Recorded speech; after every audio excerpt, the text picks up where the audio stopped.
Hello everyone, today I will explain $1 million baby movie की starting में एक match चल रहा होता है जिसमें फ्रेंकी नाम के मैनेजर का प्लेयर जीत जाता है। जब वो घर जा रहा होता है तब उससे मिलने के लिए एक लड़की आती है और इस लड़की का नाम मैगी होता है। मैगी फ्रेंकी को बोलती है कि उसे बॉक्सिंग सीखनी है और वो पहले भी एक मैच खेल चुकी है, बट फ्रेंकी बोलता है कि वो लड़कियों को बॉक्सिंग नहीं सिखाता है। ये सुनकर मैगी सैड हो जाती है। फ्रेंकी का एक बॉक्सिंग क्लब भी होता है जिसमें वो बॉक्सिंग सिखाता है और उसका एक दोस्त होता है जो कि उस क्लब में काम करता है। पहले वो बहुत बड़ा बॉक्सर हुआ करता था, बट अब फ्रेंकी के लिए काम करता है। फ्रेंकी की बॉक्सिंग क्लब की आर्थिक स्थिति अच्छी नहीं होती है, काफी दिनों से उसे कोई फायदा नहीं हो रहा। एडी फ्रेंकी को बोलता है कि वो लड़की कौन है। फ्रेंकी देखता है कि मैगी प्रैक्टिस कर रही होती है। एडी फ्रेंकी से बोलता है कि इसे जल्दी बॉक्सिंग सिखाओ वरना ये अपना हाथ तुड़वा लेगी।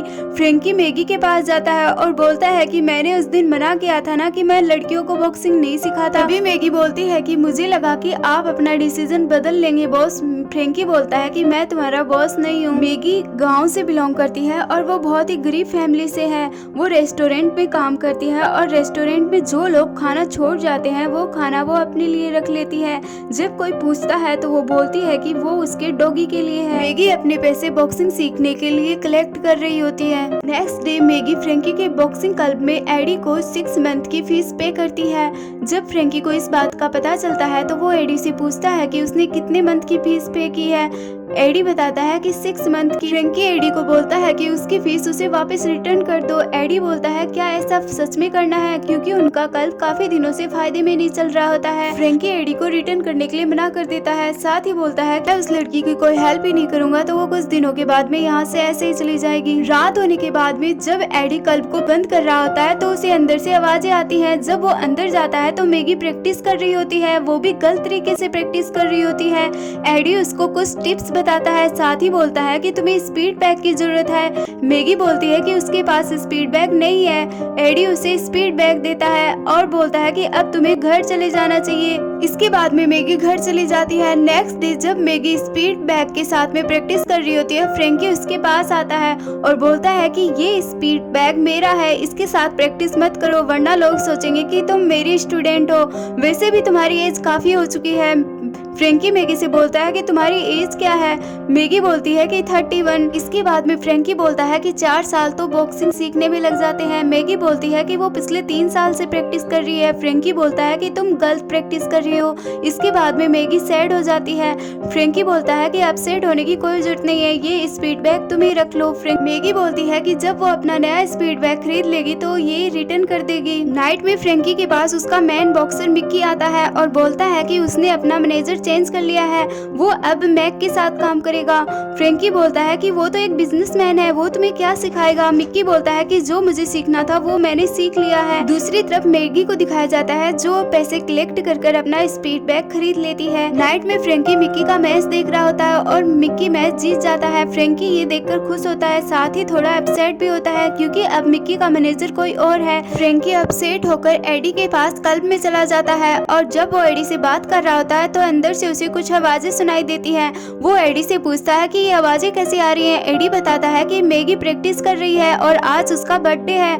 फ्रेंकी मैगी के पास जाता है और पूछता है कि आज तुम कितने साल की हो गई हो। मैगी बताती है कि वो 31 ईयर की हो गई है। साथ ही वो अपने बारे में सब कुछ बताती है। वो बताती है कि उसके पिता इस दुनिया में नहीं है और उसका भाई जेल में है और उसकी माँ का वजन ज्यादा है और वो बहुत ही गरीब फैमिली से है। साथ ही वो इमोशनल भी हो जाती है। इसके बाद में फ्रेंकी बोलता है कि मैं तुम्हें प्रैक्टिस करना सिखाऊंगा, बट मैं तुम्हारा मैनेजर नहीं बनूंगा। ये सुनकर मैगी खुश हो जाती है और फ्रेंकी नेक्स्ट डे से ही मैगी को प्रैक्टिस करवाना स्टार्ट कर देता है। मैगी दिल से प्रैक्टिस करती है और वो रेस्टोरेंट में काम करते टाइम भी प्रैक्टिस करती रहती है। वो धीरे धीरे इतनी ज्यादा परफेक्ट हो जाती है कि वो अपनी फर्स्ट फाइट के लिए रेडी हो जाती है। इसके बाद में फ्रेंकी मैगी के लिए एक मैनेजर चूज करता है, बट मैगी तो फ्रेंकी को ही अपना मैनेजर बनाना चाहती है पर वो कुछ कर नहीं पाती है। मैगी की फर्स्ट फाइट में उसका मैनेजर उसको अच्छे से गाइड नहीं कर रहा होता है, वो हार रही होती है और ये सब कुछ फ्रेंकी और एडी ऑडियंस में बैठकर देख रहे होते हैं। फ्रेंकी से ये सब कुछ देखा नहीं जाता है। वो मैगी के पास जाता है और उसे समझाने लग जाता है। तभी रेफरी आता है और बोलता है कि आप इसे नहीं समझा सकते, आप इसके मैनेजर नहीं हो। फ्रेंकी बोलता है कि मैं ही इसका मैनेजर हूँ, मुझे आने में लेट हो गई इसलिए मेरी जगह किसी और ने ले रखी थी। फ्रेंकी मैगी को अच्छे से गाइड करता है और वो ये मैच जीत जाती है। इसके बाद में मैगी के कई मैच होते हैं जिनमें मैगी जीत जाती है। मैगी बॉक्सिंग में परफेक्ट हो चुकी होती है।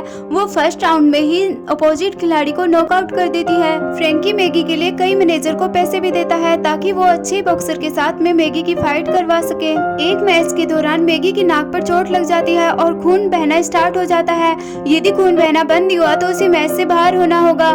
तभी फ्रैंकी उसकी नाक को सही कर देता है और मैगी ये मैच जीत जाती है। इसके बाद में एडी, फ्रैंकी और मैगी हॉस्पिटल जाते हैं, जहाँ पर फ्रैंकी को मैगी की काफी ज्यादा चिंता होती है।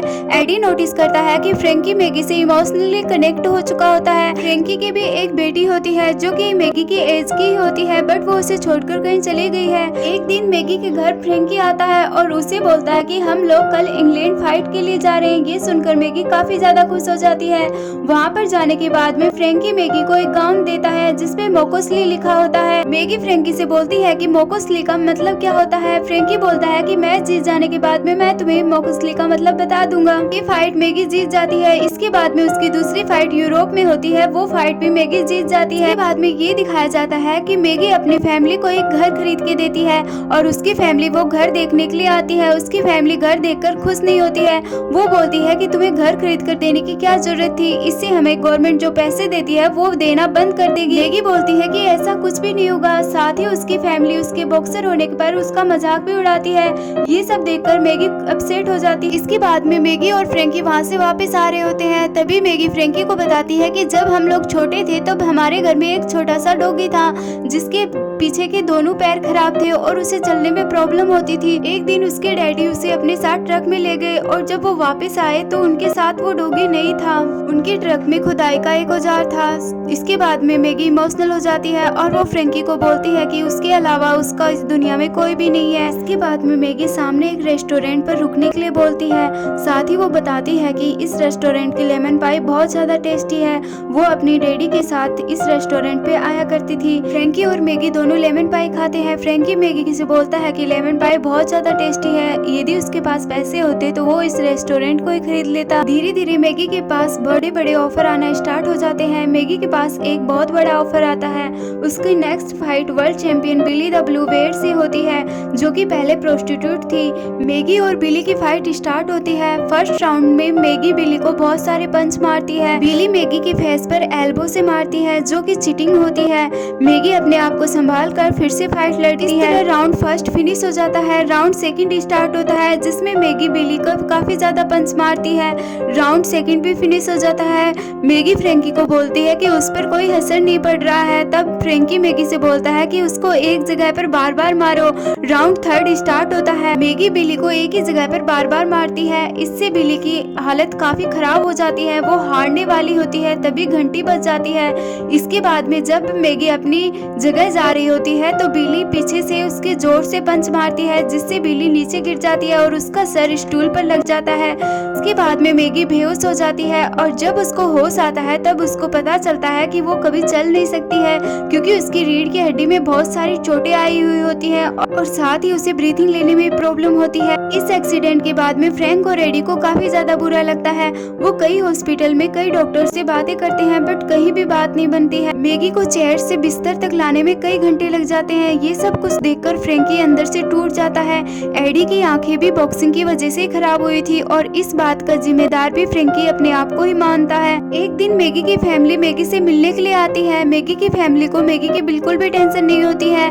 मैगी की माँ बोलती है कि जो घर तुमने हमारे लिए खरीदा था वो घर अब हम लोग बेचना चाहते हैं। उन लोगों को मैगी के साइन चाहिए होते हैं बट मैगी साइन नहीं कर पाती है। तभी उसकी छोटी बहन बोलती है कि वो मुंह से साइन कर देगी।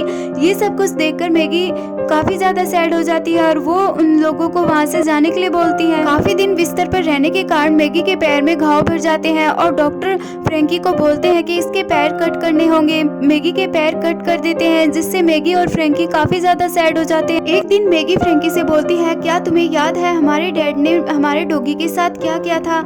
ये सुनकर फ्रैंकी बोलता है कि ऐसा कुछ सोचना भी मत। मैगी अपनी लाइफ से काफी ज्यादा परेशान हो गई थी, वो अब आगे नहीं जीना चाहती थी। एक दिन नाइट में फ्रैंकी के पास हॉस्पिटल से कॉल आता है। जब वो हॉस्पिटल पहुंचता है तो वो देखता है कि मैगी ने अपनी जीभ अपने दांतों से कट कर लिया है क्योंकि मैगी अब आगे और नहीं जीना चाहती, वो अपनी लाइफ से परेशान हो गई है। नेक्स्ट डे फ्रैंकी चर्च जाता है और वो फादर को सारी बात बताता है। फादर बोलता है कि तुम्हें किसी को भी मारने का अधिकार नहीं है। इसके बाद में फ्रैंकी हॉस्पिटल जाता है और मैगी से बोलता है कि मैं तुम्हारा ऑक्सीजन पाइप हटा दूंगा और एक को इंजेक्शन लगाने के बाद में तुम बेहोश हो जाओगी, फिर तुम्हें मुक्ति मिल जाएगी। ये सब कुछ करने से पहले फ्रैंकी मैगी के कान में मॉक्सली का मतलब बताता है। वो बोलता है कि मॉक्सली का मतलब मेरी बेटी मेरा खून होता है।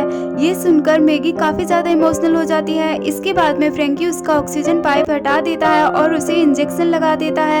इसके बाद दिखाया जाता है कि एडी बॉक्सिंग क्लब में फ्रैंकी का वेट कर रहा होता है, बट फ्रैंकी कभी भी बॉक्सिंग क्लब में लौट कर नहीं आता है। मूवी के लास्ट में फ्रैंकी को उस रेस्टोरेंट पर दिखाया जाता है जिस रेस्टोरेंट पर मैगी के साथ उसने लेमन पाई खाई थी।